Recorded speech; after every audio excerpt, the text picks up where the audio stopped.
everyone, I'm Spizzy and I hope you're having a great day. This video is going to consist of 30 plus tips and tricks for Thor that will include the best uses for your abilities, combos with your abilities, best and worst matchups, and more. So I will leave timestamps in the video so you can skip around, but I am 100% sure there will be useful information in every section of this video. Now, you may be asking, who is this random guy to tell me, what I need to know about Thor? Well, I have around 100 hours on Thor and have made it all the way to Celestial using mainly Thor, so I have a lot of experience with Thor. Now, without further ado, let's start off with some Storm Surge tip. My first tip for Storm Surge, or the dash, is that if you don't release your Storm Surge, it does not consume your Thor force. So as you can see, I am charging it up and it is not going away.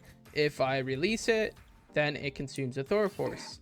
Now, there is some good examples of when to cancel your Storm Surge, or in the sense of just letting it run out. Now, if you are on point and you need to prepare for enemy divers so you can push them away from your team, let's say this is the point and somebody dives on, you could just push them away and you won't have to deal with them. Another good example is if Strange has a portal at the end of the round, you can just push him back through his portal so he can't contest at the end of a round. Another good use for this is preparing for an ult like Doctor Strange or Spider-Man's. If you know that a Doctor Strange or Spider-Man has their ult, you can wait and keep canceling it and waiting until they come to jump in with their ult, and when they do, you can push them away from your team, so then your whole team doesn't get affected by the ult. Another really good use for this is if Cloak is using their ult and you're trying to line up the last dash of her ult to push her with the Storm Surge out of her ult so you can coordinate an attack on her as soon as her ult ends. See that? I almost killed her. If my teammates, like if we were a little coordinated, we could have killed her.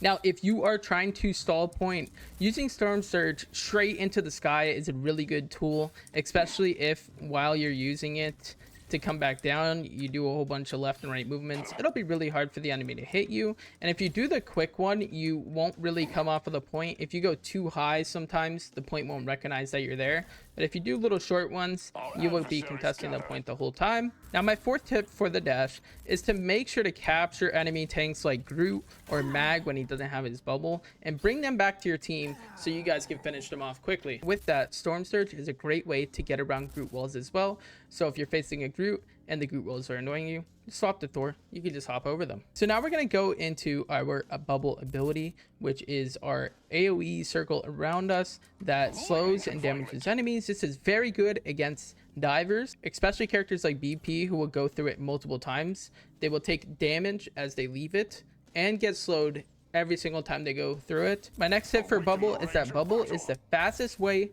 to build your Thor force. So let's say you use your bubble and you pop an E on 2 enemies, you will get your Thor force completely back. Or even if you pop it on 1 enemy and then hit them with your melee, if Strange is going to portal your team, you can fly up to his portal and drop your bubble in front of the portal, so then all the enemies walking through will get slowed and also take damage when they're going into your fight. Now, I normally only use hammer throws in one situation. It's against non-shield characters, or it's to finish off onks, squids, penny traps, and some enemies if they have a very low health. So now I want to go into the awakening tips. Now, awakening has insane DPS, so if you hit enemies with 275 health or less 4 times with your awakening, you will annihilate them every single time. My second tip for awakening is if you hit every shot in your awakening, you could get up to 25% ult charge at once, so it's a great way to charge your ult as long as you're landing your shots. Now, the only way to cancel your awakening is to use your ult. So let's say you're awakening, you can't cancel it, but if you ult, then you'll be able to get out of it. Even if enemies like Mantis or Luna freeze you, Mantis sleeps you, or somebody traps you, be awakened at the end of that ability, as long as that you still have time on your awaken charge. My next tip for awakening is that it has a 100-meter range, so you can hit enemies from 100 meters away with your awakening. So it's really good on long maps that you can just throw them down at the spawn, so then you can get a lot of your ult charge. Now, one of my biggest tips for awakening is if you are fighting the enemy team and you are trying to stay alive, do not awaken.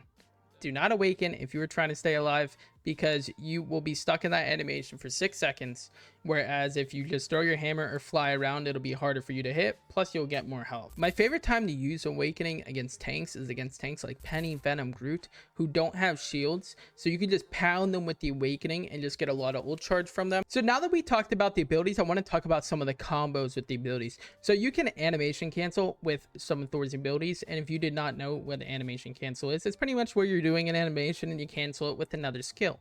So Thor, you can melee, and if you melee and right click to throw your hammer, it'll actually animation cancel that first hit. So if you listen, you see you could hear it hit twice. You could also melee storm surge and you'll hit twice. So listen, and you could hear it hit twice. Now you can do it a little bit quicker than this. Now your bread and butter combo, your most bursty combo, is to awaken and hit them with your awakening, and then as soon as that ends, drop your bubble and awaken again. That's going to be the way that you could do the most burst damage and the way how you could just shred enemy tanks. Now the best way to use your ult, or the combo with your ult, is to storm surge in, drop your bubble, and then use your ult so that they get slowed and cannot run out of your area. So when you land, you'll make sure to hit them. I'd love to do this against Luna or Adam, as long as that they don't have their cooldowns to freeze me, or Adam can soul bond. So after your ult, you should storm surge away. So recently they added this where you could use an ability after your ult before you weren't able to. Well, you were able to if you did it quick enough, but now you could actually do it, so you don't have to worry about that. One of the biggest uses for Thor's ult, if they don't have a Luna or an Adam or somebody who you could easily kill with the ult, and if they have their abilities, it's just to bait out the enemy support ults. That's honestly the biggest use for the ult, and that's probably the best case scenario, is if you use your ult and you force the supports to use their ults. Now this next section we have is tips for solo tanking. So if you are a solo tank with Thor, you want to use natural cover as much as possible. You don't want to be out in the open the whole time. You want to make sure to stay near walls, stay behind the objectives, and that will help you out. Next thing when you're a solo tank as Thor is to make sure to keep your Thor force to stay alive. Make sure to use it for your mobility, and don't really use it to awaken if you are in the middle of a fight. Now, my third tip for solo tanking with Thor is if they have Punisher and infinite ammo, do not just run in there. Make sure to wait it out. Make sure to wait out until the team up's gone, or make sure that Punisher doesn't have his turret, because if you try and run into that, you will die. Now, I want to go into some of the worst matchups for Thor. Now, Star-Lord is a really tough matchup because his burst damage is really quick, and Star-Lord has his ability where he can flip, and when he does that, he gets immune, so you can't damage him while he's doing that. So let's say you're trying to use your awaken on him, you will not be able to hit him when he's doing that. Now, my next is Psylocke. Psylocke does a lot of good burst damage. Psylocke is really good at getting around you. So if you are facing a good Psylocke who actually knows how to use their abilities, they will be able to counter you. So now I want to move on to Vanguards. Thor's good against almost every Vanguard, but there are some annoying ones, like Mag because of his bubble. When you go to Storm Search, you will hit the bubble and you can't go through it. Thing is a little annoying because he could use his little ground slam, and if you are trying to dash through him, you can't. Now for strategists like Loki and Adam, who have their cooldowns that could just save their whole team, Loki with his runes or Adam with his soul bond, you know, you have to really pay attention to that and pay attention to when they're on cooldown, because that's when they're on cooldown, that's the best time to use your ult. Now I want to go into some of the good pairings with Thor. I made a separate video on this, a tier list of the best characters to play with Thor. Groot is pretty good to play because he could wall off the enemies after you push them into your team. Also main tanks are very good with Thor, like Strange and Mag.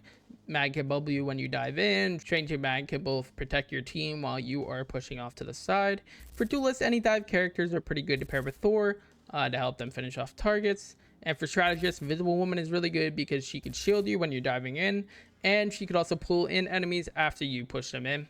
Now this last section is going to be interesting tips or interesting things about Thor. So normally the way you restore Thor force is after you use an ability, you hit an enemy with your primary attack and it'll restore 1 Thor force, but you could also do that against penny traps, squids, and unks. So another interesting tip is After you ult, if you spam your awakening, you will start pumping your hammer in the air like you don't care. Like you're at a rave and you're trying to party. My third interesting tip is if Moon Knight ults, you can actually ult to get over Moon Knight's ult. And if you didn't know that, for some of the flying characters, you can actually fly over Moon Knight's ult when he's ulting, and you will not get hit by it. A fourth interesting tip is you can kill through support ults if Rocket is ulting at the same time. Now, these are all the tips that I have for you. I really hope that you guys enjoyed. If you learned anything today, please make sure to leave it in the comments of what you learned, what you enjoyed. Make sure to leave your own tips as well. Make sure to drop a like and sub. So if you guys didn't know, we have been streaming almost every day, but we are going to move to a schedule where we stream Monday, Tuesday, 6 to 9. We're off Wednesday. We stream Thursday, Friday, 6 to 9. This is PM EST. And then we're off on the weekend. That's probably going to be our stream schedule that we have for the future. So if you guys ever want to check us out live, check out some of the live gameplay, make sure to check us out. We stream on Twitch and YouTube at the same time, so you could check it out on either one. And thank you guys so much for your support. And I hope that you guys really enjoyed this one. And I hope that you all have a great day.